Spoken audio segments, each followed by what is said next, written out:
Well, hello everyone, and welcome back to Grace Life Announcements. Hey, I've got three pretty big announcements for you for this round.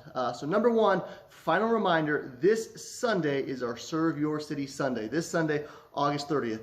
Anytime there is a fifth Sunday, we don't meet here for a traditional worship service like we would normally do. Instead, we go out into our community and just serve them and bless them with a community service project. And so this particular Sunday, we are not going to meet here at 10 a.m. We are going to meet at the Pueblo Rescue Mission, the homeless shelter in town. It's on 4th Street. We are going to meet there at 3 p.m. So it's a different time, different location. We're going to meet there. We're meeting with another ministry. It's called Everybody Counts. We are going to help them prepare some meals for the homeless. We're going to serve that meal. I'll share a few words of encouragement.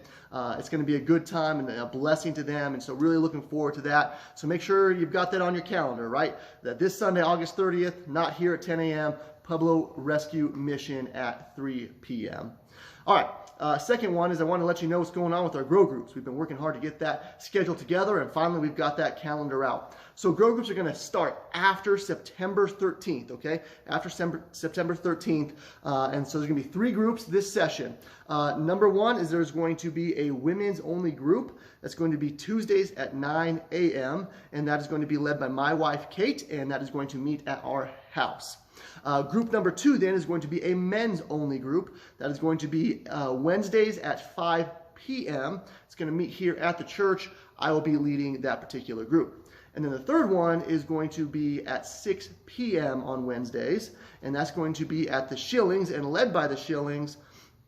And so that's going to be a co-ed group, and everyone is welcome to come to that group. So go ahead and check your schedule, make sure you know what group is going to work best for you, and go ahead and put that down on your calendar. They'll run through about mid-November, and so you're not signing up for the rest of your life, but it's going to be a very valuable time. Again, grow groups are a huge part of what we do as a church. We recognize Sunday morning worship is great. We recognize hanging out after the service is great, but none of that is ever going to be enough.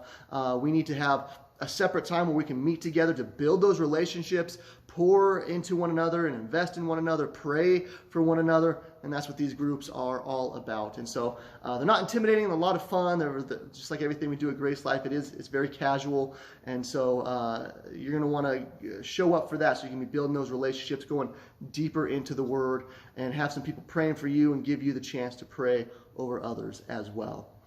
And then the third and final announcement is wanting to give you a heads up about Children's Church.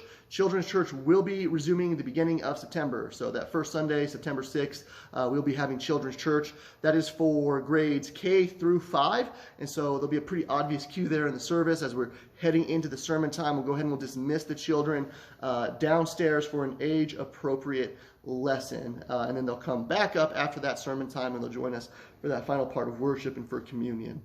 So I wanted to give you a heads up that that's coming back. We're excited for that. Our deacon of the children's ministry has been working hard to make sure the desks are spread apart and the chairs are spread apart so that the kids can kind of be COVID safe. And so we've been working to put some measures in that. It's going to be really good for them. It's going to be good for the families. And so I wanted to give you that information as well as letting you know that unfortunately, though, we will not be offering nursery during this fall. It comes from a variety of factors, not the least of which being COVID and keeping our kids socially distanced. But that's just not something we're going to be able to do for this particular session. And so if you have a child that is in that age range, that 0 to 5 range, let me just say, just bring them and have them with you in the service. Listen, that says something to your family about the value that you have in church. And listen, they are not a distraction to us. They are a joy for us here at church. I know it's okay. Sometimes kids laugh. Sometimes they cry. Sometimes they throw fits. It's all right. We understand all of that. I promise you, it is always louder to you as a parent than it is to everybody else in the room. Everybody else is okay with it if you will be okay with it and prioritize that. We will keep the nursery room open in case you do feel like you need to take your child down there for a moment to talk to them or calm them down and have them play.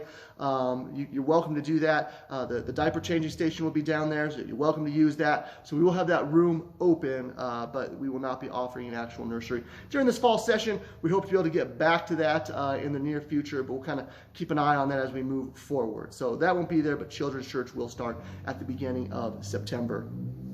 And so then finally, before we close, a few weeks ago, I let you know some kind of obscure background information from the world of Star Wars, and that Anakin, after he becomes Darth Vader, actually has another wife other than Padme, and her name was actually Ella Vader.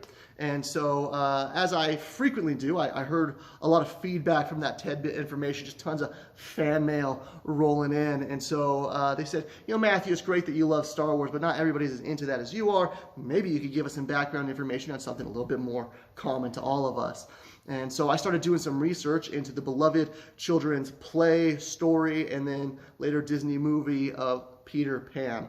And so specifically, I was looking at this delightful character of Tinkerbell, the Magical Fairy. And so I don't know if you know this, there's actually a lot of background on her. Like, she's got her own books and her own TV shows and just kind of a whole extended universe behind her. Particularly, though, I was fascinated by one of her sisters. So one of her sisters' name is actually Taco Bell. Even I just can't say that joke with a straight face. Probably one of the heavier of the Bell sisters, Taco Bell. Anyway, thank you guys for watching. We look forward to serving with you on Sunday at 3 p.m. at the Pueblo Rescue Mission, and then seeing you again for worship here at our church facility September 6th at 10 a.m. Thanks for watching, and God bless.